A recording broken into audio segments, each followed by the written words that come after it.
Panibagong araw na naman mga katito-katita dito sa Riyadh, Saudi Arabia. Na mga oras na to, nakasakay tayo sa isang international airlines. Alam nyo ba mga katito-katita, nakakatakot, nakakalugulat, nakakalungkot. Grabe. Kayo ba'y nakaranas na ng turbulence? Sino po sa inyo ang nakaranas na ng turbulence? Tayo bilang OFW, lagi po tayong nanalangin at humihingi ng gabay sa mahal na Allah sa mga pangyayari o mangyayari na hindi natin pwedeng asahan o hindi dapat nating asahan, katulad ng mga pangyayari ng turbulence. Nakasakay tayo sa isang malaking eroplano ng mga panahon na to, nagbabiyahe ako international kasi to Bali, nanggaling nga tayo ng Pilipinas at pumunta tayo ng Thailand. Nagmasyal tayo sa Thailand at ng mga panahon na to, nagbiyaya ako sa isang napakalaking airlines. Halos nandito ako sa may pakpak banda. Alam nyo ba, kapag nakaranas tayo ng turbulence, nakakatakot. Talagang hindi mo makakalimutan sa tanang buhay mo kung anong mangyayari. Kaya nga ng mga panahon na to, kung napapansin nyo, talagang hawak ko yung passport ko at hawak ko na rin tong video. Nagbibideo ako, binibideo ako siya. Although, kung mapapansin nyo sa bintana, napakaganda naman ng panahon, maganda.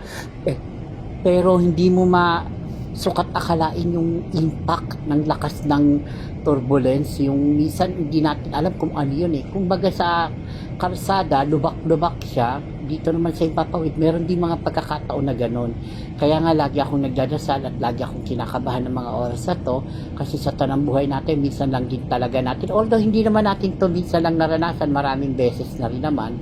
Katulad na nagbiyahe ako sa Thailand, papunta ako ng Thailand, sumakay ako ng isang parang domestic airlines na rin siya Pero biyahe siya ng Thailand, although Asia naman kasi, dahil malapit lang din, sumakay ako ng papuntang Thailand, galing Pilipinas. 4 na beses kami, halos kala mong babagsak siya.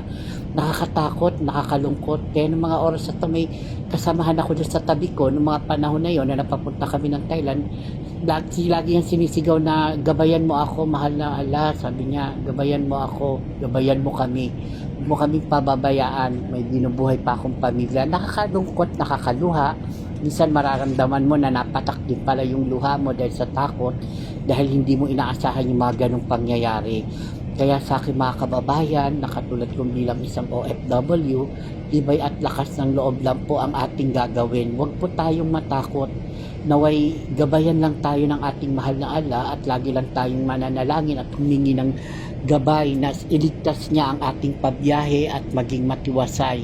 Talagang hindi rin naman natin masisisi yung iba, dahil halos yung iba minsan mararamdaman mo may umiiyak, may nananalangin, walang ibang sinisigaw kundi yung mahal na Allah natin. Humihingi sila ng gabay, humihingi sila ng suporta na iligtas kami lahat sa pagbabiyahe. Kaya ng mga oras na to, talagang hindi ko pinigilan ng mag-video.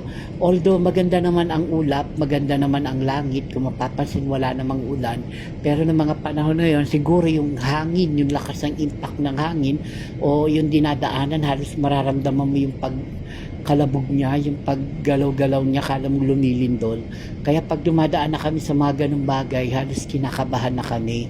Kaya bilang isang OFW, lagi akong nananalangin at lagi ko rin ibinibigay na payo sa mga iba na lagi kayong manalangin. Ipanalangin nyo ang inyong mga kamag-anak o sino man ang inyong kamag-anak na nagbabiyahe na nakasakay ng eroplano.